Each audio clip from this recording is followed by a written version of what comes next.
जब एक बात तय हो गई और फिर उनकी तो जिम्मेदारी भी नहीं थी, वजीफा भी मुय्यन नहीं था, क्योंकि जनाब मीर मुख्तार तो आप जानते हैं कि करबला के वाक़या के दौरान कैद खाने में थे। वो तो आज़ाद भी नहीं थे कि जनाब वो नारे लगाते कि मैं तौबा कर रहा हूँ इस बात पर के मैंने करबला में इमाम का साथ नहीं दिया और अब अपनी गलती के अजाले के लिए कुर्बानी दे रहा हूँ। तो ये सोचने की बात है कि जनाब मीर मुख्तार के लिए जब एक रवायत मौजूद है कि मजलिस कर लेंगे, जिक्र कर लेंगे, हक अदा हो जाएगा और बस खत्म हो गई बात, क्योंकि 61 हिजरी के बाद अब और कोई सिलसिला तो है ही नहीं जिसके लिए क़याम किया जाए। बरादरान अजीज, ये बातें सोचने की हैं कि आखिर अमीर मुख्तार क्यों क़याम कर रहे हैं। कई किस्म के लोग होते हैं, तो याद रखिए ये आंसू भी दो किस्म के होते हैं।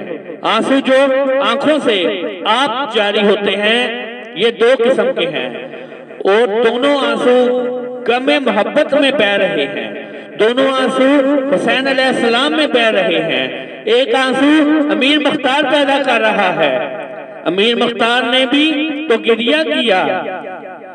इंशाअल्लाह कल से वाक़यात की तफासील में जाऊंगा तो आप देखेंगे जब इब्ने ज़ियाद के दरबार में लाया गया और मीर मुख्तार को सिर्फ इसलिए लाया गया कि ये देख लें कि हमने औलादे रसूल सल्लल्लाहु अलैहि वसल्लम के साथ क्या सलूक किया, तो उसने भी गिरिया किया और करता रहा, तड़पता रहा, रोता रहा, लेकिन इन आंसुओं ने उस पर यह असर किया कि अमीर मुख्तार न सिर्फ खुद बल्कि हजारों मोमिनीन की जमात तश्कील देने में कामयाब हो गया और खुफिया नियत पर ऐसी कारी ज़रब लगाई कि क़यामत तक के लिए उसे रुसवा कर दिया।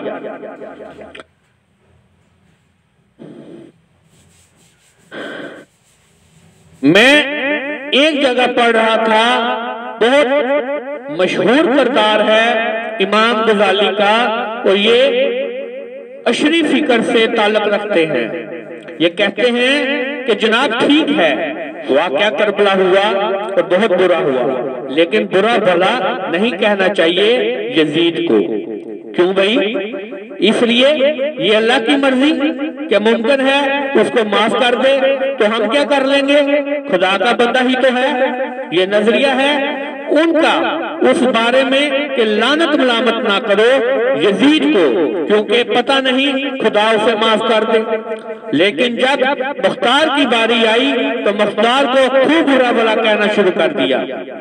तो ये एक फिक्र की बात बता रहा हूं कि मुख्तार ने ऐसी ज़रबकारी लगाई थी कि सदियों तक ये बिलबिलाते रहे थे इस बात पर, क्योंकि अमीर मुख्तार ने एक ही नारा लगाया था। वो नारा ये था, जहां तक इम्कान है ज़ाहिरी तौर पर जो जो कत्ल हुसैन में शरीक था मैं उससे इंतकाम लूंगा। अगरचे ये इंतकाम नहीं है, ये याद रखिएगा, ये पूरा इंतकाम तो नहीं है खून हुसैन अलैहिस्सलाम का कि चंद हजार कातलाने हुसैन को कत्ल कर देना, बल्कि असल इंतकाम तो आने वाला ही उनसे लेगा। और आइमा तहरीर ने भी इस बात की तायीद की, लेकिन ज़ाहिरी तौर पर मुख्तार जो कर सकता था वह सुकून का बायस हुआ अहले बैत अलैहिस्सलाम के लिए। वाक़या करबला के 6 साल के बाद या 6.5 साल के बाद सन 67 हिजरी 9 रबीउल अव्वल में मुख्तार ने सैयदानियों के इस गम को ज़ाहिरी तौर पर कम किया। अगरचे उनका गम तो सारी जिंदगी रहा, लेकिन इस बात का सामान फराहम किया कि उनके घरों में चूल्हे जल जाए, वो अपने सरों में तेल डाल ले। ये वो अमीर मुख्तार है जिसने खानदान रिसालत सल्लल्लाहु अलैहि वसल्लम को सुकून और खुशी अता की। मुख्तार के जिसने जनाबे सैयद सज्जाद अलैहिस्सलाम को खुशी फराहम की। अलबत्ता बहुत सारे पेचीदा मसाइल हैं और कुछ हमारे मुहक्किकीन और उलमा भी बाज़ औक़ात गड़बड़ा जाते हैं कि इस मामले में जनाब मुख्तार को इमाम की ताईद हासिल नहीं थी, इमाम की इजाजत नहीं थी। देखिए, ऐसा मसला नहीं है। मैंने अर्ज किया, जिस जमाने में अमीर मुख्तार क्याम कर रहे हैं, हमें इस माहौल में भी जाना पड़ेगा। हमें देखना पड़ेगा कि कौन सा जमाना है और इमाम ने ताईद के लिए कौन सा रास्ता अख्तियार किया। और यहीं पर जनाब सईदुल शुहदा की हिकमत अमली देखिए। मैं बार बार इन जुमलों को तकरार करता हूँ ताकि आपके ज़हनों में ये महफूज हो जाए। उम्दन ये बात कहता हूँ कि यजीद ने मुहासरा नहीं किया था, करबला में उमर साद ने नहीं घेरा था हुसैन के लश्कर को, बल्कि हुसैन ने घेरा था। यजीदियत को ये हिकमत अमली सईदुल शुहदा की थी, ना कि इब्ने ज़ियाद की। जरा तौक़ुफ़ करें तो आपके जहन की खिड़कियां एक एक करके खुलती चली जाएंगी।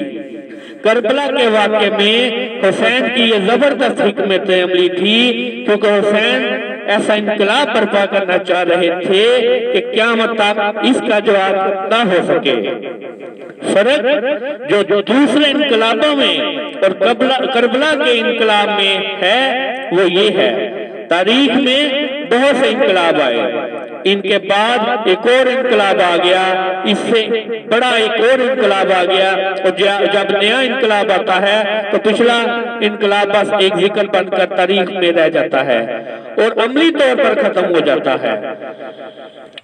ये दुनिया की तारीख है, कोई भी इनकलाब उठा के देख लीजिए, जब इससे बड़ा इनकलाब आया पहले वाला बस खत्म।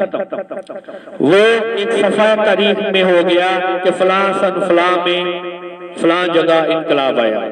लेकिन जनाब सईदुल शुहदा की हिकमत अमली है कि मैंने जो इनकलाब बर्पा किया वो क़यामत तक तरोताज़ा रहेगा।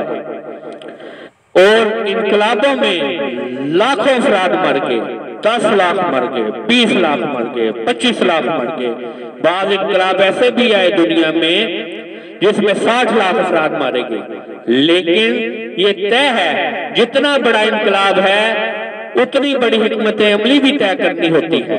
जब इमाम चाहते हैं कि मेरा इनकलाब क़यामत तक जिंदा रहे, तरोताज़ा रहे, जब सामने आए बिल्कुल ताज़ा हो, जब जिक्र किया जाए ताज़ा हो जाए, जब मुहर्रम आए, जब जिक्र हो, सफियानियत को वही ताज़ा ज़रब लगे जो करबला में लगा रहा हूँ। और आप देख रहे हैं वही ज़रब लगती है ना। करबला का इनकलाब हर साल ताज़ा, बिल्कुल ताज़ा ज़रब लगाता है, सफियानियत और बुलबुला उठती है। तो हिकमत अमली भी वैसी ही सईदुल शुहदा ने तैयार की थी। आज मेरी तमहीदी मजलिस है, आपके सामने मुकदमा पेश कर रहा हूँ। मेरा असूल ये है कि जो अशरा पढ़ो पहली मजलिस में मुकदमा हो। किताब में मुकदमा होता है ना, जिसमें खुलासा होता है, पूरी किताब का लोग मुकदमे से समझ जाएं कि इसका मतलब मतलब की किताब है कि नहीं। अगर मतलब की हो तो पढ़ते हैं, वरना रख देते हैं। भाई अपने मतलब की नहीं है तो ये मुकदमा है। हर किताब का दस्तूर होता है कि मुकदमे में वाज़े कर दिया जाए कि किताब में क्या है। ऐसा ना हो कि पढ़ने वाला पूरी किताब पढ़ जाए और उसे बाद में मालूम हो ये किताब इस मतलब के लिए थी ही नहीं।